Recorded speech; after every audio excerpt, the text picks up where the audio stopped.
Қайырлы күн. Бұл сабақта біз Midjourney туралы өтетін боламыз, яғни сурет генерациясы. Midjourney ең танымал сурет генерацияларының бірі. Оған кіру үшін Google аузына Midjourney деп тереміз. Бізде бұл екі түрлі вариантта кіреді. Бірінші Discord арқылы, екіншісі Google Gmail арқылы. Көбінесе Discord арқылы кіреміз, яғни екінші тұрған Discord кірсек болады. Мен тіркеліп қойғам, бірдестен кіреді. Сіздер алдымен Discordқа тіркеліп, одан кейін мынау серверге Midjourney'ді қосамыз. Ол жағын мен қазір айтып өтемін, төменге көрсетіп кетемін ережелерін қалай көру керектігін. Жалпы осы Discordта осы Midjourney'ді қостық. Көріп отырғанда мына жерде менде серверлерім тұр. Мына жерде менде основной каналдарым тұр. Мына жерде маған мен өңдеген Discord, мен өңдеген Midjourney суреттері көрсетіліп тұр. Осы жерге біз қалай сурет генерациясын өңдейміз. Ең алдымен бұл Midjourney бот арқылы, бот тәрізді жұмыс істегендіктен, яғни командалар беріп, бізге сурет шығарып беріп отырады. Ол үшін ең алдымен слэшті бассақ, бізге командалар тізімі шығады, яғни imagine деп тұрады, яғни біз сурет құрғымыз келсе осы промптты пайдаланамыз. Одан бөлек describe деген промпт бар, яғни кез келген суретті жүктеп, соның промптын жинап алуға болады. Одан бөлек сұрақ қойымызға болады боттарға. Fast режимге өтсек болады, blend режимге өтсек болады. Жалпы осы барлық промпттарын осы help арқылы танысып шықсаңыз болады. Ең керектілерін қазір түсіндіріп өтемін. Алдымен сурет қалай шығарамыз. Яғни сурет шығару үшін осындай imagine деген сөз жазамыз. Осы жерде prompt деген шығып тұр. Яғни шығарайық. Маған Түркістан City cinematic view of city дейін hyper realistic photo Қожа Ахмет Яссауи деп көрсетейін. Тағы бір ескеретін жағдай, бұл да біздің ұлттық құндылықтарымызды, ұлттық домбыра болсын, мавзолей болсын, нақты анық шығарып бере алмайды. Себебі тағы да сол интернеттегі ресурстардың жеткіліксіздігі, ақпараттың жеткіліксіздігі, сондықтан да барынша ақпарат көп болған сайын, бұл Midjourney болсын, Daily болсын көп ақпарат жинап дұрыс шығарады. Қазір маған Түркістанның фотосын шығар дедім, маған осылайша шығарып берді. Егер мен қазір Париж болмаса басқа танымал елді жазатын болсам, маған анық дәлме-дәл шығарып беретін еді. Енді көріп отырғандай бізге мына U1, U2, U3, U4 деген менюлар тұр. Астында V1, V2 деген бұлар дегеніміз не? Яғни upscale дейді, яғни бұны кеңейту дейді. Мынаны U1-ді сәйкесінше мынаны кеңейту, U2 мынаны кеңейту, U3 мынаны кеңейту. Осыған сәйкес. Яғни V1 дегеніміз бұл жерде яғни барынша креатив қосып, соған үлкейту. Мысалы мен мынаны таңдайын, үшінші сурет таңдайын, U3 деп таңдап аламын. Маған міне шықты.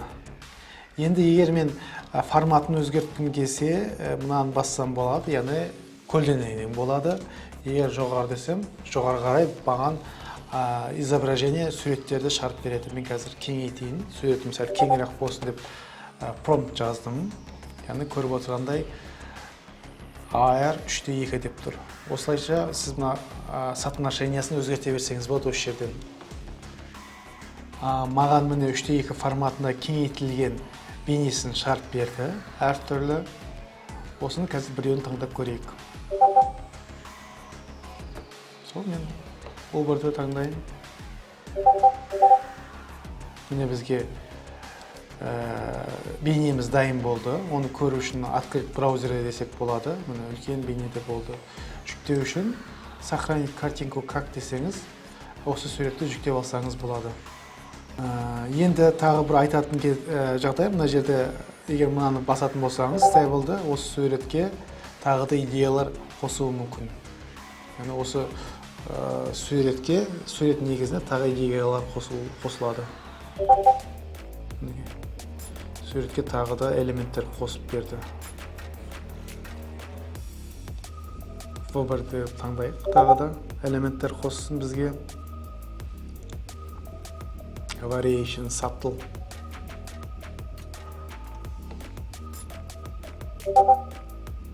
Міне бізге тағы да қосымша фантазиясы мен элементтер қосып берді.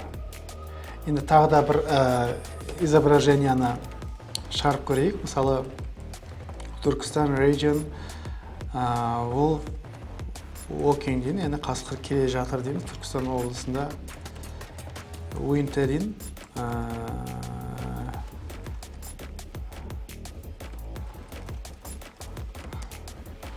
Happy realistic scene деп жазайын. Яғни Түркістан өңіріндегі қасқыр жортып келе жатыр деген промпт жазып көрдім. Қазір шығарамыз. Міне бізге қасқырлардың бейнесін шығарып берді. Дәл осылай өзіңіздің фантазияңыз бойынша промпттар жазып шығарсаңыз болады. Егер сіз бір суреттің промптын көргіңіз келсе, мысалы мен бір суреттің промптын көргім келеді, ол үшін describe дегенді басамын. Осы жерде екі функция беріп тұр, яғни сурет жүктеу болмаса сілтеме. Яғни кез келген суреттің сілтемесін қойсаңыз, сол суреттің промптын сізге автоматты жазып береді. Мен қазір бір суреттің промптын жүктеп көрейік. Image дедім. Осы жерде мына Астананың суретін жаздым. Окей деген батырманы бастым. Midjourney боты қазір ойланып бізге сол суреттің промптын шығарып береді. Міне көріп отырғандай оқыды. Қайсын алсаңыз да осы суреттің қазір бізге ұқсатып шығарып береді. Біріншісін алайын, екіншісін алайын. Енді imagine деймін. Осы промптын өзіне қайта қойсам, осы суретке ұқсатып, дәл осы форматта маған Midjourney генерация фотосын қайта шығарып береді. Мінекей біздің бәйтерегімізді бұл бұлайша елестетті. 17-11 размерде, high resolution. Осылайша біз суретімізді түрлендіре алсақ болады. Жалпы осы Midjourney. Тағы да бізде мысалы ChatGPT-де мысалы Midjourney Assistant деген бөлім бар.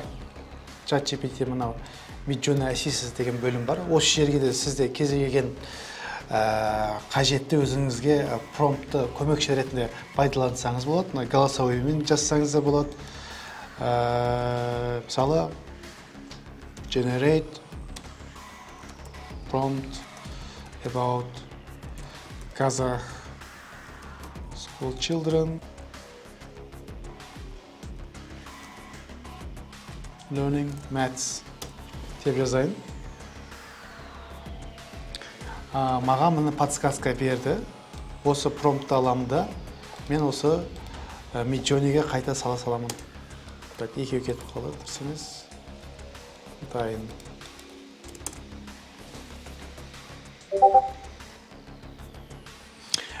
Мінекей біздің промпт шығарып берді, яғни қазақ балалары математика үйреніп жатыр деп.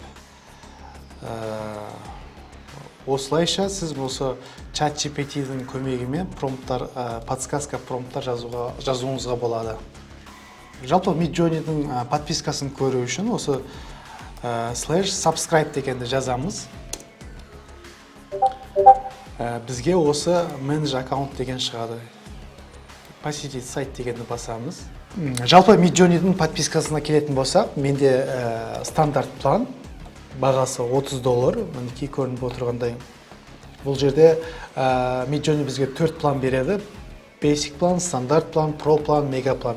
Сәйкесінше өзінің әрқайсының ерекшеліктері бар, яғни сурет генерациясы бойынша. Pro планда мысалы бізге Basic планда 200-ге дейін сурет өңдеуге болады, коммерциялық мақсатта жүктеуге болады деген секілді.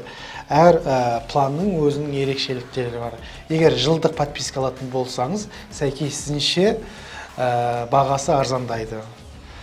Осы жерден таныссаңыз болады, өзіңізге қажет планды алып, Midjourney-дің барлық мүмкіндігін пайдалансаңыз болады.